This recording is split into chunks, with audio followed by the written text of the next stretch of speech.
Hello, everyone. I'm here with Mrs. Randa Yassir. Randa, hello. Hello. I am going to introduce her, and believe me, guys, her bio is not just impressive, it's amazing. So, Mrs. Randa Yassir is an international senior expert with 25 years of experience in the field of development, quality control, media, communication, and advocacy. She specialized in gender, human rights, citizenship, and democracy, working since 5 years ago on contractual basis at the M&D manager at the Independent Verification Association, which monitors a project 2018-2023 implemented by Ministry of Education in Lebanon, RAISE 2, and founded by World Bank.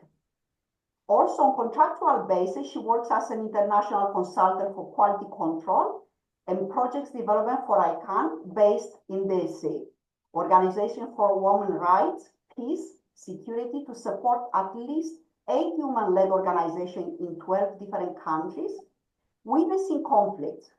She was the advisor of Her Excellency, the Minister of State for Women Affairs in Lebanon, appointed by UNDP. Randa, I can't thank you enough for giving me this time and offering to contribute to my research. Thank you so much. I'm very grateful. I'm going to go straight to the interview.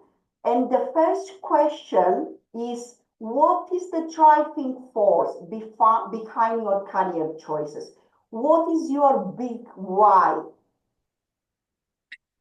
I feel the power in giving others. I feel that I'm more powerful and energetic once I'm giving others the knowledge or the skill, and I can see them in my eyes and hear their voices practicing what they have learned and what they were able to capture from the experience or the knowledge that I'm delivering them. This is what really drives me to the maximum power and energy in my daily life. It gives me the positive feeling that makes me feel that my existence has a purpose and I'm fulfilling this mission perfectly by seeing the satisfaction in the eyes of the people that I'm working with. So empowering, you get your power by empowering another, right? Sorry, I didn't hear you. So you get your power from empowering another people. Yes, exactly. Exactly. This is where I get my power from. So I'm going to get to the next question. Do you believe in the power of personal branding? Yes, I do believe that personal branding is very important, but it seems that I didn't give it much of my focus. Look, you scored quite high, so that's why I've chosen you for this interview. And I'm Thank you. pretty sure that you are an amazing role model for many women around you and in your circle. So you quite answer my next question, like if you are consciously building your personal brand, but if there are certain steps that you take, even though, let's say, you didn't plan until now to consciously build that image, but if you did any step, let's say, if you took any step that really helped you to build this image that you have right now. Um, I think I had this like maybe that started more than 25 years ago when someone asked me when I was still a student, what do you want to be? And I said, I want to be a leader in my community and I want to be like women and men can recognize me as a woman leader.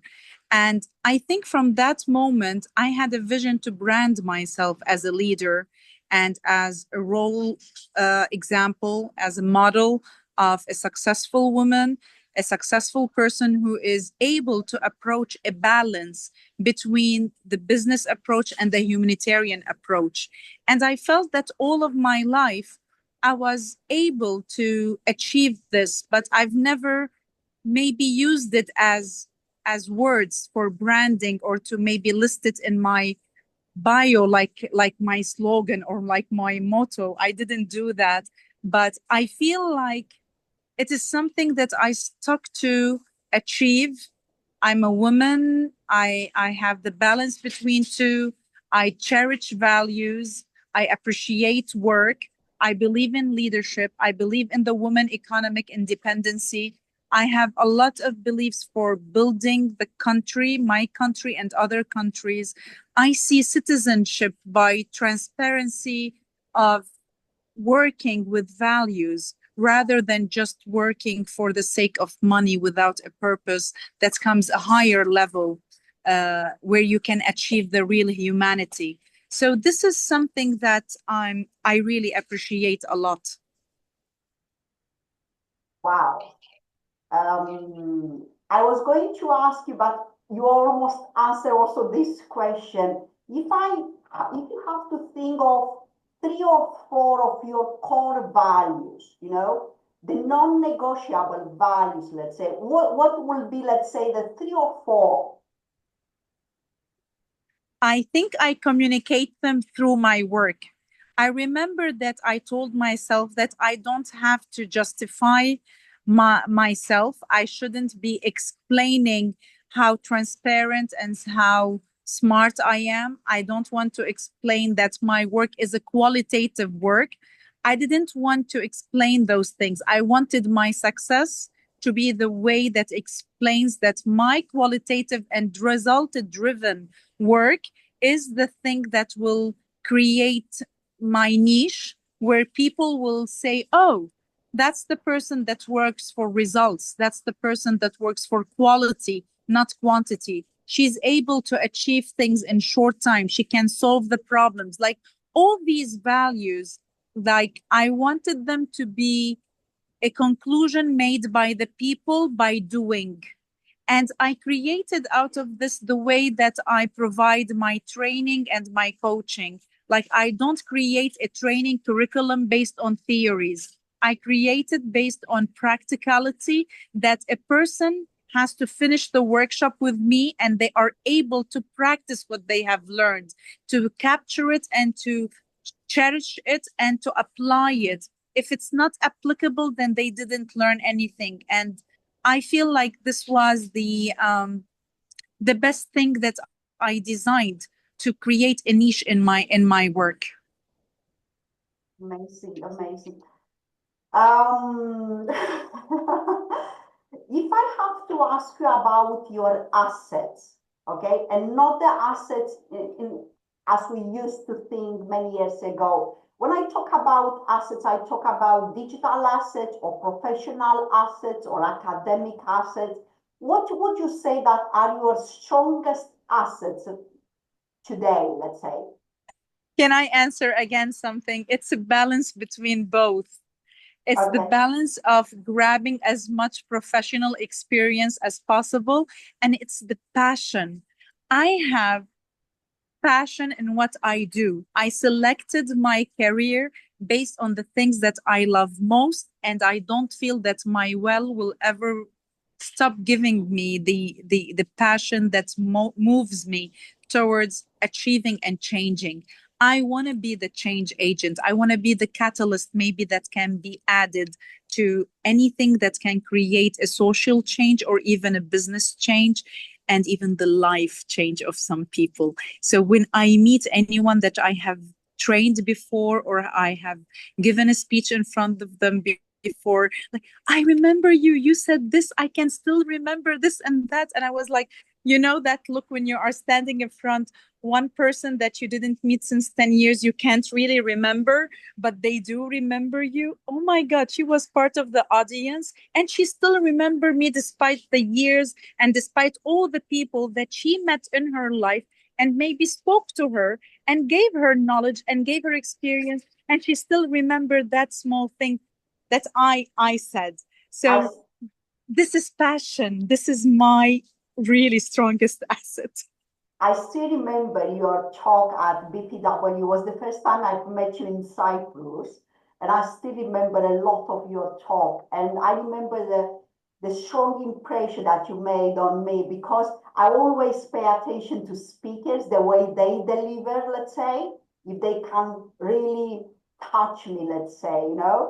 So I said, oh my God, she will be on my list when I will start interviewing for my research. All right, Thank you, Elena.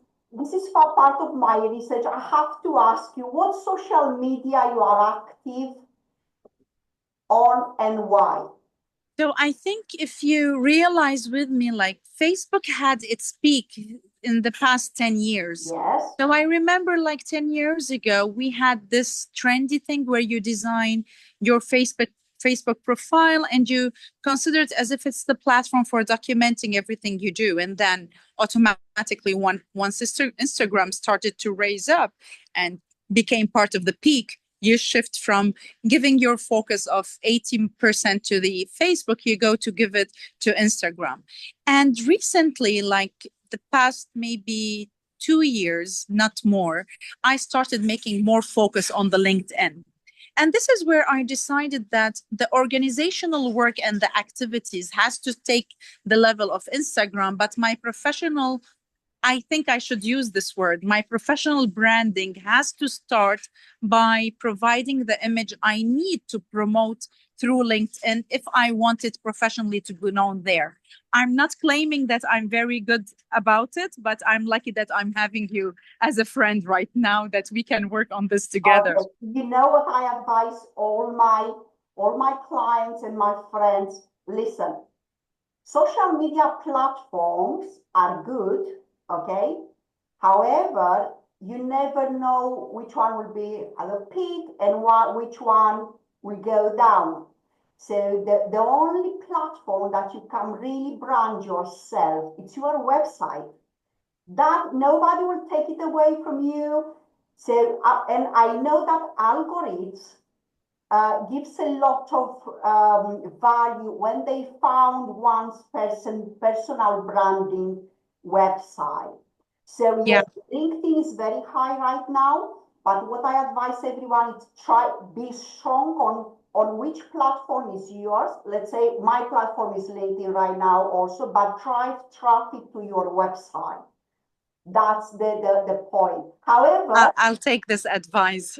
However, LinkedIn it's the best platform for professional, and not only right now. I consider it very good platform. And I don't see that any platform can take, let's say, what's LinkedIn or can reach what LinkedIn is right now. So Yeah. which search engine are you using? Do you Google? Do you Bing? Do you Yahoo, ChatGPT, Gemini? Which is your search engine? Because if let's say 2 3 years ago we used to talk about Google like the only search engine, right now we know that some people searches through social media, some other people through search engines like Google. However, with ChatGPT that is retrieving data from Bing started to rise, and we have Gemini and so which is your, let's say, if you go and search, which platform do you choose for search? Well, actually, because I come from a researcher background and as a strategical person, like I don't believe of using one source of getting my information because I believe that the misinformation in some of the platforms is available, and the only thing you can do is to use your logical reasoning and your analytical capacity to grab the same question or the same information from different platforms and create your own understand and belief and add to it your knowledge and experience before you consider the information you're getting. And usually I'm a scholar, so I go to Google to pick the scholar one where I try to grab the newest ones. There's some search research gates and there are others that you can find articles, you can find books, and you can find journals. So if you don't want to read a very big book, you want to choose a journal or an article, there are the options. So I think that nowadays maybe the new generation is taking the lead of choosing ChatGPT as a way, but I don't really recommend that. Not now, not before they enhance it, not before they really do the checking and they receive this analytical level where they can analyze the information they are reading. Even even with this level of enhancement, let me tell you, if you saw some post that I made a few days ago, I corrected ChatGPT a few times. And I also made a post saying, AI apologized to me. I think it was 2, 3 weeks ago, because I corrected, I said, this information is wrong. Say, oh, I apologize, you are right. And I said, this is the right information. I was testing, let's say, some answer from some students that I'm teaching at university. Anyhow, if you have to measure, let's say, the success of your personal brand, what measurements will you use, let's say? How will you understand if you are successful or not? I'm all dated in that. I just learned from you today that there's somewhere where I can measure something on LinkedIn. I didn't know about it before, just to be That's social frankly and selling transparent. index. That's social selling index. And actually, most people think that whatever they post, it matters, but that matters very, very little. What matters is their connection, the authority of their connections, the words they are using in interaction with them. I mean, I can talk about this few hours without stopping. So yeah, there are a lot of tools based on AI that measure, let's say, our power, the way we can influence people, Yes. Now, there's one thing that I'm still using, just like the old school, which is trying to scroll the comments and the level of the people and the kind of comments they are providing you. You can directly consider there are some comments just for complimentary reasons, Right. and there are comments that are really giving you more in-depth view of what you have said or what you have posted in an interview, in a speech, on anything. So this is maybe the old school way where I try to That's called analyze and social evaluate listening. these information. That's what we call social listening.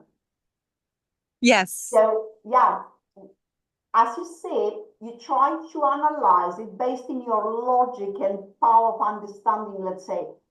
That's the way the algorithms are trained to evaluate. Sorry, what was the question? No, I didn't ask you. I was telling you that that's exactly the way people are training algorithms to think and evaluate, exactly the Ah, way we okay. are thinking. That's great. So And I yeah, thought it's an old so school. your way of evaluating is very, very correct. You can sense. However, it's very difficult to assess everything. The way we measure things, and we need hours to analyze some data. The algorithm can do it in few seconds. I mean, huge amount of data. Anyway, Randa, I have two more questions for you are quite important for me. What do you think is your human mission that can affect people's life? Um, I think there's something that I always use, which is qualitative change create sustainable success. So if you are trying to do a change in your life or in the lives of people, it has to be on a quality level. And this is what can secure the success and a sustainable one as well. Right. So the last question, what advice would you give to a female entrepreneur and why? First, believe in yourself. Be confident that you can make it, then increase your knowledge and communicate.